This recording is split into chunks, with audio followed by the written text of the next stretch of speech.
সরকার, মুখ্যমন্ত্রী এবং স্বরাষ্ট্রমন্ত্রী তার কোন প্রিয় মন্ত্রী কিংবা মন্ত্রীদের বাঁচাতে চাইছেন, যে কারণে শুধুমাত্র পুলিশ আধিকারিকদের বলির পাঠা করা হলো।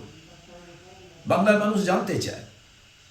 পুলিশ আধিকারিকদের বলবো, নেতা মন্ত্রীরা তারা অন্যায় করছে, প্রশাসক হিসাবে, প্রশাসনের পুলিশের আধিকারিক হিসাবে আপনারা অশোক স্তম্ভের মর্যাদা দেননি, পরিণামে আপনাদের বলির পাঠা হতে হলো। আপনাদের উপরে যে শাস্তির খাড়া নেমে এলো, এর থেকে বোঝা যায় যে সমস্ত ব্যাপারটাকে সরকার আড়াল করতে চাইছে। আমরা শুনলাম ক্রীড়ামন্ত্রী তিনি পদত্যাগ করতে চেয়েছেন। এই মেসি কাণ্ডের সঙ্গে যারাই যুক্ত তাদের তো অ্যারেস্ট করা প্রয়োজন। সে মন্ত্রী হতে পারে, নেতা হতে পারে, পুলিশের কোনো আধিকারিক হতে পারেন, প্রশাসনের লোক হতে পারেন।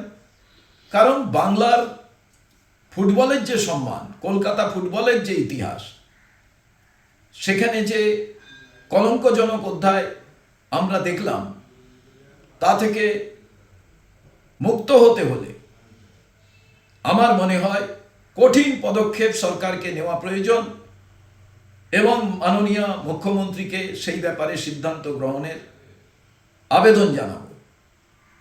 ক্রীড়ামন্ত্রী যদি পদত্যাগ করেন, পদত্যাগপত্র গ্রহণ করা উচিত। কারণ ক্রীড়া দপ্তর সম্পূর্ণভাবে দায়বদ্ধ। বাকি তো উদ্যোক্তা, বাকি যারা যুক্ত ছিলেন তাদের বিষয়ে তো সরকার ভাববেন, কিন্তু শুধু পুলিশকে বলি করে আমার মনে হয় এই কলঙ্ক ধামাচাপা দেওয়া যাবে না। এই মেসির খেলাকে ঘিরে অসংখ্য ক্রীড়াপ্রেমী তাদের সর্বস্ব দিয়ে টিকিট কেটেছিলেন, যা হাজার হাজার টাকা থেকে লক্ষ লক্ষ টাকার দুর্নীতি এর সঙ্গে যুক্ত। তারও বিচার হওয়া প্রয়োজন।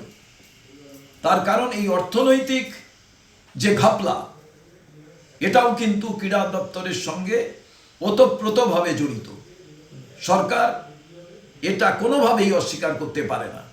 এটাও বাংলার মানুষ জানতে চান। যারা খুব কষ্ট করে টিকিট কেটেছিলেন তাদের টিকিটের টাকা ফেরত দেওয়া প্রয়োজন বলে আমি মনে করি।